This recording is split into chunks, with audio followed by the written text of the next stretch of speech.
अस्सलामुअलैकुम वरहमतुल्लाहि वबरकातुहू। Welcome back to my channel Hamzan Shara vlog. Another video में आपका बहुत बहुत वेलकम है।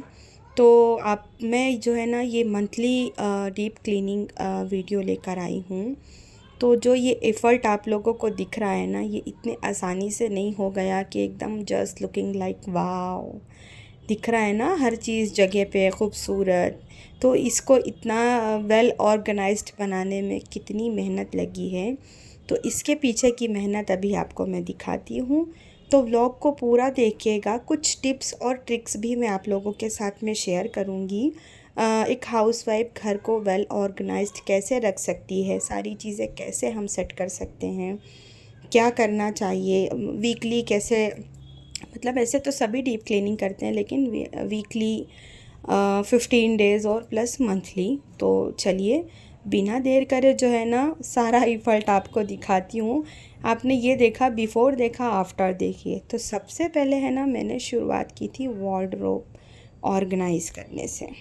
आप लोगों को पता है कि हर घर में ये चीज़ें होती है कि एक निकालते हैं और 4 कपड़े गिराते हैं। मेरे घर में तो ऐसा होता है, और इतने ज़्यादा कपड़े यहाँ पर है ना इकट्ठे हो चुके थे। बच्चे बड़े जल्दी बड़े हो रहे हैं, कपड़े छोटे हो रहे हैं, कुछ मेरे कपड़े थे। तो मैंने सोचा, और अभी हम लोग शादी से भी रिटर्न आए हैं और चीज़ें छोड़ कर आए हैं और लेकर आए हैं। तो सबसे पहले मैंने वार्डरोब से ना सारी जो है ना अपनी प्रॉपर्टी से सबको बेदखल कर दिया, सारे कपड़ों को सबको निकाल के बाहर रख दिया। तो मेरी एक आदत है, अगर मैं नए कपड़े ख़रीदती हूँ तो मैं पुराने कपड़े सदका कर देती हूँ। ये मामूल आप लोग भी अपनाइएगा ज़रूर। तो मैंने है ना ये फ़्लिपकार्ट से मंगाए थे ज़िप लॉक, जो है ना एयर टाइट कवर्स थे। तो बहुत सारे कपड़े एक्स्ट्रा थे जो अभी फ़िलहाल यूज़ में नहीं थे, ज़रूरत से ज़्यादा बड़े थे। कुछ मेरी भाभी ने दिए थे, कुछ छोटे वाले भाई ने दिए थे, कुछ बहन ने दी थी। अंशरा के कपड़े जो साइज़ से बहुत बड़े थे, तो मैंने उनको सारा जो है ना एयर टाइट कवर में डाल के उसको रैप करके रख दिया है और वार्डरोब ऑर्गेनाइज़ कर दिया। देने के कपड़े मैंने अलग कर लिए, मेरे अलग कर लिए। देन वार्डरोब के बाद बारी आती है फ़ैन की। तो अगर इफ़ पॉसिबल अगर हो तो फ़ैन वीकली क्लीन करना चाहिए, बिकॉज़ बहुत कंटिन्यूसली चलता है ना तो डस्ट बहुत खींचता है। मैंने हमज़ा को लगा दिया वहाँ पे फ़ैन क्लीन करने के लिए, और मैं यहाँ पर आ गई। जो रैक पे कपड़े एक दिन पहले मैंने धोए थे, तो इसमें कुछ कपड़े आयरन के थे और कुछ कपड़े इसमें से मुझे जो है ना किसी दूसरे को हदिया करने थे। तो मैंने सोचा कि जब मैं कर ही रही हूँ तो जो देने के कपड़े के बैग है उसमें रख दूँ, आयरन का आयरन के कवर में डाल दूँ। वो हो गया। अब यहाँ पर बारी आती है वॉल को क्लीन करने की। तो एक दिन बिल्डिंग में कोई सेल्समैन आया था, ये लिक्विड सेल कर रहा था। उसने मुझे इसका डेमो दिखाया, तो डेमो जो था ना बहुत ज़बरदस्त था। तो अक्सर सर में तेल वगैरह लगा के जब हम टेका लगाते हैं तो दीवार इस तरह ख़राब हो जाती है। तो मैं अक्सर है ना 15 डेज़ में इस तरह वॉल क्लीन कर लेती हूँ, अगर कोई हेल्थ इशू नहीं रहा तो। ऐसे तो 15 डेज़ में कर लेती हूँ, इनकेस अगर कभी कुछ मसला तबीयत वगैरह का हुआ तो 20 दिन भी हो जाते हैं। तो इस तरह देखिए, बस बिना ताकत लगाए बस आप स्प्रे कर रहे थे और वाइप कर रहे थे, एकदम क्लीन हो जा रहा था। तो इस तरह मैं है ना स्विच बोर्ड से लेके वॉल में जहाँ जहाँ हम टेका लगा के लेटते हैं, या सोफ़े के पास, या किचन की जो भी वॉल्स है ना, हम आते जाते हैं हाथ लगाते हैं, बच्चे अक्सर जिस घर में बच्चे रहते हैं तो इस तरह की चीज़ें होती हैं। तो मैंने उसको क्लीन किया। अब यहाँ पर बारी आती है बेड कवर वगैरह चेंज करने की। मैं ये जो दीवान बेड कवर है, मैं इसको जो है ना 10 से 12 दिन में चेंज करती हूँ, और जो बेडरूम की बेडशीट्स वगैरह है मैं उसको वीकली चेंज करती हूँ, बिकॉज़ ये ज़्यादा यूज़ में नहीं आते, बेडरूम के ज़्यादा यूज़ में आते हैं। तो अब जैसे डीप क्लीनिंग है मंथली, तो एक एक चीज़ क्लीन होगी। तो मैंने सोचा कि बेड कवर लगाने से पहले मैं ऊपर का जो फ्रेम है मैं उसको क्लीन कर लेती हूँ, देन मैं आगे बढ़ती हूँ। तो आप लोगों की, आप मंथली क्लीनिंग निकालते हैं कि 15 डेज़ में निकालते हैं कि वीकली निकालते हैं?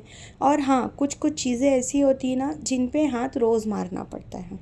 जैसे किचन की टाइल्स वगैरह है, जैसे हम चूल्हे पोंछते हैं तो ऊपर के टाइल्स वगैरह है जो रहती कुकिंग के ऊपर, तो वो तो मैं डेली डेली लेती हूँ। सोफ़े की डस्टिंग वगैरह वो भी मैं डेली मतलब जब झाड़ू पोछा करती हूँ ना तो लगे हाथों वो भी वहाँ पर भी एक हाथ फिरा देती हूँ। शोकेस वगैरह पर है वहाँ पर भी इस तरह, तो ये सब है ना मैंने डेली में रखा है। और जैसे आप लोगों को पता है कि अभी हम ट्रैवल करके आए हैं, बहुत सारे व्लॉग अभी आप लोगों के साथ शेयर करने के भी हैं। जिसने नहीं देखा मेरे प्रीवियस व्लॉग ज़रूर देखना, वेडिंग के, विलेज के, यूपी नॉर्थ साइड शादी वगैरह के। तो मशीन पर भी बहुत मेस था, मैंने उसको भी ऑर्गेनाइज़ किया। यहाँ टेबल के ऊपर भी बहुत सारी चीज़ें थी। एक्चुअली घर थोड़ा छोटा है और सामान ज़्यादा है, तो उस हिसाब से मैं है ना सेटिंग चेंज करती ही रहती हूँ। इस घर में मुझे आके 3 इयर्स कंप्लीट हो गए, 4 स्टार्ट हो गया है, लेकिन आज तक मेरी सेटिंग नहीं बन पा रही है। एक्चुअली नीचे के घर में जहाँ पहले मैं रहती थी, मैं वहाँ पर 12 ईयर का मैंने टाइम दिया है, तो उस घर की मुझे बहुत ज़्यादा आदत है। और यहाँ पर जो है ना शोकेस के ऊपर बहुत सारा सामान, कुछ मेरे पार्सल आए हुए थे जिसकी मुझे अनबॉक्सिंग वीडियो आप लोगों के साथ में शेयर करना है। इंशाल्लाह मैं वो भी करूँगी। और यहाँ पर कुछ वाटर बॉटल्स हैं जो फ़िल करने हैं, और बहुत सारा यहाँ पर मेस है। तो जो आता है उठाता है और रख देता है। अगर मैं एक दिन ना करूँ तो वो सारी चीज़ें मिस हो जाती है। तो इसलिए ना कुछ कुछ चीज़ों की आदत बच्चों को डालनी चाहिए कि जो चीज़ जहाँ से उठाओ वहाँ रख दो। तो मैंने इस तरह है ना टोपी वगैरह रखने के लिए बॉक्स बनाए हैं, चार्जर के वायर्स है, 3 पिन्स है, और वो स्मार्ट वगैरह चार्ज वॉच चार्ज करने के जो भी चार्जर वगैरह मैंने ना सब बॉक्स बनाए हैं। तो उनकी चीज़ उसमें ही रखो ना तो ज़्यादा अच्छा लगता है, और ड्रॉ में मेस भी नहीं रहता और सारी चीज़ें वेल ऑर्गेनाइज्ड भी दिखती हैं। यहाँ पर कुछ रिमोट्स वगैरह, कुछ डेली यूज़ की एसेसरीज़ है, लाइक परफ्यूम वगैरह, अनशरा के कुछ क्लिप्स वगैरह रहती, इस तरह की चीज़ें हैं। तो मैं यहाँ पर है ना, यहाँ पर भी पूरा एकदम नीट एंड क्लीन करूँगी, फिर मैं आगे आपको मिलती हूँ। तो देखिए यहाँ पर एकदम मैंने एक एक चीज़ जो है ना, टीवी से लेके अंदर के बॉक्स लेके जहाँ पर ये लैपटॉप वगैरह रखा है वो भी क्लीन कर दिया। ये सेक्शन भी मेरा पूरा क्लीन है। मशीन के ऊपर भी मैंने एकदम मशीन भी सब अच्छे से पोंछ दी। टेबल क्लॉथ हटा के टेबल वगैरह भी क्लीन कर दिया। अब बारी आती है सोफ़ा सेक्शन की।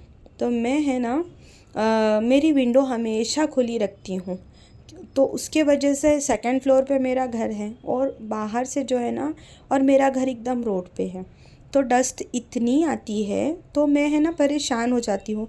इवन आज भी मैंने जो है ना विंडोज़ पोंछी है, सोफ़ा वगैरह पोंछा है, तो ऊपर का जो है ना मैं पोंछ लेती हूँ, और बाकी ऐसे 15 डेज़ में और मंथली जो है ना मैं सोफ़े के जो पूरे कुशन्स हैं पूरे हटा के एक एक चीज़ें करती हूँ।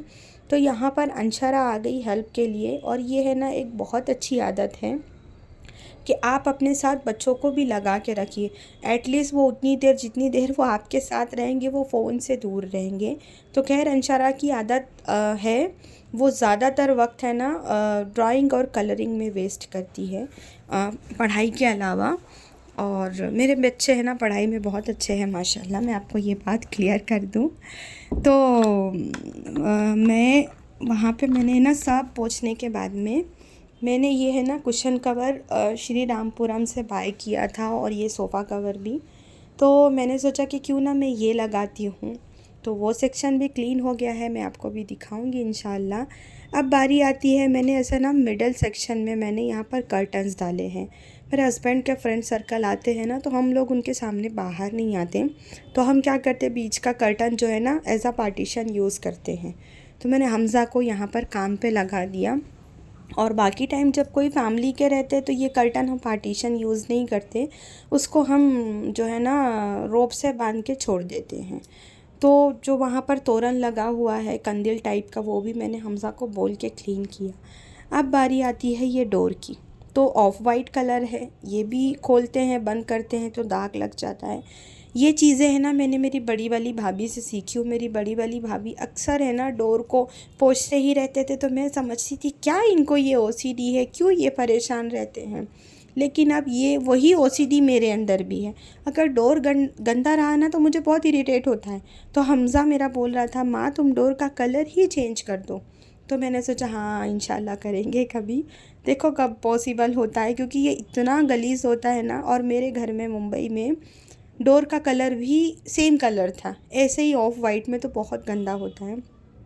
तो हमारा लिविंग एरिया है ना एकदम क्लीन हो चुका है, और बीच के रूम का जो बेडरूम है वहाँ पर ज़्यादा कुछ चीज़ें करने के लिए नहीं रहती, वो भी हो गया। अब आती है बारी मेरे बेडरूम की। तो अंशरा ने यहाँ पर भी, मेरी विंडो एनी टाइम ओपन रहती है, तो जब कभी ठंडियों में बहुत ज़्यादा हवा आती तब बंद करते, अदरवाइज़ मैं कभी क्लोज़ नहीं करती। तो ये सारी चीज़ें जो है ना, मैंने यहाँ पर अंशरा ने विंडोज़ जो है ना पोंछ दिया, और मैंने बेड कवर वगैरह लगा दिया। तो बहुत सारे कपड़े देने के लिए निकले, बहुत सारी, मतलब मैंने कुछ बेडशीट्स वगैरह भी सब हटाई, कुछ कर्टन्स हटाए। अभी इंशाल्लाह रमज़ान आएगा तो इस बार मैंने प्लान किया है कि मैं न्यू कर्टन्स बाय करूँगी, न्यू कुशन कवर, इस तरह। तो अंशरा थोड़ा सा काम करके थक गई थी, और ये वॉल पर भी जितनी चीज़ें यहाँ पर हैंग हैं वो भी मैंने सारी क्लीन कर दी है। तो अल्हम्दुलिल्लाह यहाँ पर मेरा एक काम और डन होता है। अब बारी आती है कुकिंग की। तो मैंने कुकिंग की नहीं थी, और सबको काम करते करते भूख लगने लगी थी। तो घर में खाना क्या था, मैंने फ्रिज में देखा तो थोड़े बैगन थे, थोड़े सोए की भाजी थी, और टाइम देखिए यहाँ पर 9:30 हो चुके थे। पानी आ गया था तो मैंने मशीन भी लगा दिया, और मैंने एज आ रोबोट आज काम किया है, एकदम क्विक सा, जल्दी जल्दी करते गई। ये सारी मेरी डीप क्लीनिंग जो भी हुई है ना, 1 महीने वाली जो मंथली डीप क्लीनिंग का वीडियो में, डीप क्लीनिंग बोले तो एक एक चीज़ मैंने हटा के एक एक कोने से डस्ट निकाला है, एक एक चीज़। मैं वीडियो में पूरा अगर देती ना तो आप बोर हो जाते। तो मैंने वहाँ पर जो है ना आलू बैगन और सोए की भाजी बनने के लिए रखा, और कपड़े धुलते जा रहे थे तो मैं यहाँ पर जो है ना साथ साथ हैंग करते जा रही थी कि सूख जाए। अभी मैंने है ना 1 ईयर से ज़्यादा हो गया है, मैंने टेरेस पे जाना छोड़ दिया है। मैं घर में ही सुखा लेती हूँ कपड़े, और बहुत ज़्यादा अगर मोटे जीन्स वगैरह रहते हैं तो बच्चों को बोलती हूँ कि आप जाके टेरेस पे डाल के आओ, तो बच्चे डाल भी देते हैं और लेके भी आ जाते हैं। तो यहाँ पर कपड़े डालते हैं सूखने के लिए सारे, और उसके बाद चलते हैं आगे। मैंने कुकर में बनाई थी भाजी, तो भाजी हो गई रेडी। आइए खाते हैं खाना। और जो है ना बहुत ज़्यादा हेक्टिक शेड्यूल था, तो खाना खाने के बाद में है ना मैं आपको ऑल ओवर जो है ना दिखा देती हूँ चीज़ें, जैसा कि मैंने आपको दिखाया है। तो आप लोगों की क्या रूटीन रहती है, आप कैसे मंथली डीप क्लीनिंग निकालते हैं। तो मैंने है ना यहाँ पर रख दिया है लॉन्ड्री बकेट मेरी, और कॉफ़ी टेबल के ऊपर जो एक स्टैंड रखा था, कुछ उसमें दवा वगैरह रखते, वो मैंने लॉन्ड्री बकेट के ऊपर रख दिया। अंशरा की डॉल भी मैंने वहाँ रख दी, और इस तरह जो है ना सारी चीज़ें, मतलब झाड़ू पोछा करने के बाद में एकदम वेल ऑर्गेनाइज्ड हो गया था। तो ये था आफ्टर। बिफ़ोर आप लोगों ने देखा था ना, आफ्टर। व्लॉग करते हैं ख़त्म। इंशाल्लाह फिर मिलेंगे एक न्यू व्लॉग के साथ में। वीडियो को लाइक शेयर और चैनल को सब्सक्राइब करिएगा, और जो है ना मेरे प्रीवियस व्लॉग को ज़रूर वॉच करिएगा, और मुझे बताइएगा कि मेरी वीडियोस आपको कैसी लगती है। दुआओं की दरख्वास्त है। फिर मिलेंगे हम। अल्लाह हाफिज़।